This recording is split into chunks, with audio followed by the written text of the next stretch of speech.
माटी का मोह, रामू की गौरव गाथा। सूखे का साया और पुराना संकल्प। रामू का गांव धौलपुर एक ऐसे इलाके में था जहां बारिश हमेशा से रूठी रहती थी। गांव की जमीन प्यासी थी और किसानों की आंखें पथराई हुई। रामू के पास पुरखों की दी हुई 10 बीघा जमीन थी, लेकिन पानी के अभाव में वह जमीन रेगिस्तान जैसी दिखती थी। रामू के पिता ने अपनी पूरी जिंदगी उस मिट्टी को सींचने में लगा दी, लेकिन अंत में वे कर्ज के बोझ तले दबकर दुनिया छोड़ गए।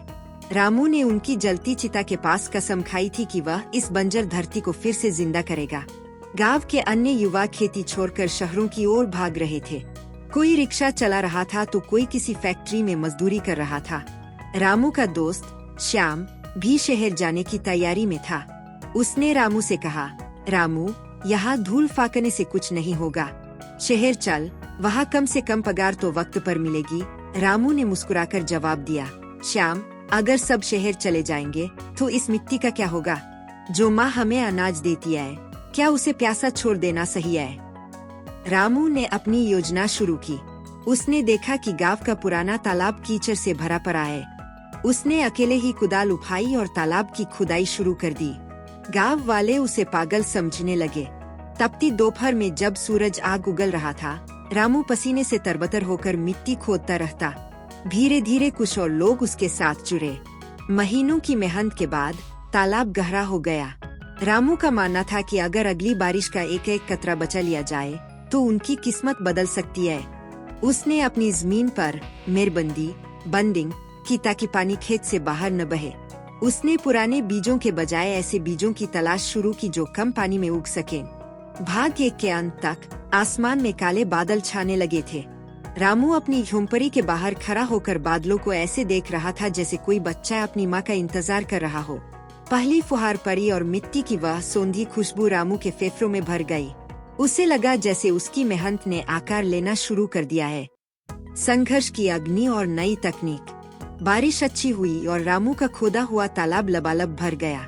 गांव में पहली बार इतनी हरियाली दिखी। रामू ने बाजरा और दलहन की खेती शुरू की। उसकी फसल अच्छी हुई, लेकिन मुसीबतें अभी खत्म नहीं हुई थीं। गांव के साहूकार गजानन को यह रास नहीं आ रहा था कि कोई किसान आत्मनिर्भर बने। उसने रामू के खेत में रात के अंधेरे में जहर डलवाने की कोशिश की और उसके बैलों को चुरा लिया। रामू टूट गया, लेकिन उसका हौसला नहीं डिगा। उसने अपने कंधों पर हल रखा और खुद खेत जोतने लगा। यह नजारा देखकर गांव के युवाओं का खून खौल उठा। उन्होंने रामू की मदद की और साहूकार के खिलाफ मोर्चा खोल दिया। इसी बीच रामू को पता चला कि पास के जिले में एक कृषि मेला लगा है। वह वहां गया और स्प्रिंकलर सिस्टम, फुहारा सिंचाई और जैविक कीटनाशक के बारे में जानकारी ली। उसने सीखा कि कैसे नीम के पत्तों और गोमूत्र से खाद बनाई जाती है। उसने रासायनिक खादों को पूरी तरह बंद कर दिया। रामू की फसल अब अन्य किसानों की तुलना में ज्यादा हरी और मजबूत थी।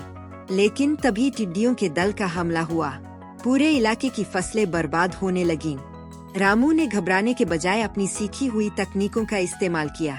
उसने पूरे गांव को इकट्ठा किया और ढोलंगारे बजवाकर और धुआं करके टिड्डियों को भगाया। उसकी स्नेहबुई से धौलपुर की फसल बच गई।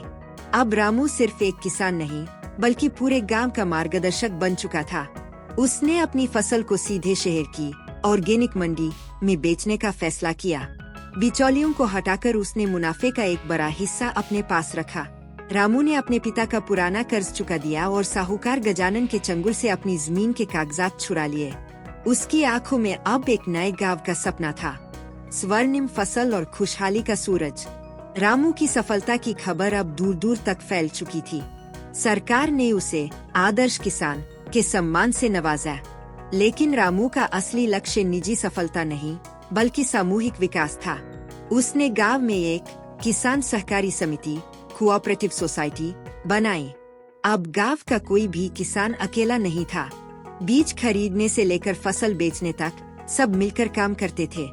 रामू ने अपनी कमाई का एक बड़ा हिस्सा गांव के स्कूल और एक छोटे से अस्पताल के निर्माण में लगा दिया। उसने सौर ऊर्जा, सोलर पावर का इस्तेमाल करके खेतों में पंप लगवाए। अब धौलपुर में साल में 3 फसलें ली जा रही थीं। जो युवा शहर भाग गए थे, वे अब वापस लौट रहे थे। श्याम भी वापस आ गया और रामू के साथ मिलकर आधुनिक डेयरी फार्म शुरू किया। गांव में अब पक्की सड़कें थीं और हर घर में बिजली। रामू ने अपनी जमीन पर एक हिस्सा प्रयोगशाला के लिए रखा था, जहां वह नए नए प्रयोग करता था। उसने फलों के बाग लगाए, आम, अमरूद और नींबू के पेड़ों से पूरा गांव महक उठा। उसकी बेटी अब शहर के बड़े कॉलेज में कृषि विज्ञान की पढ़ाई कर रही थी, ताकि वह वापस आकर अपने पिता के काम को वैज्ञानिक रूप दे सके।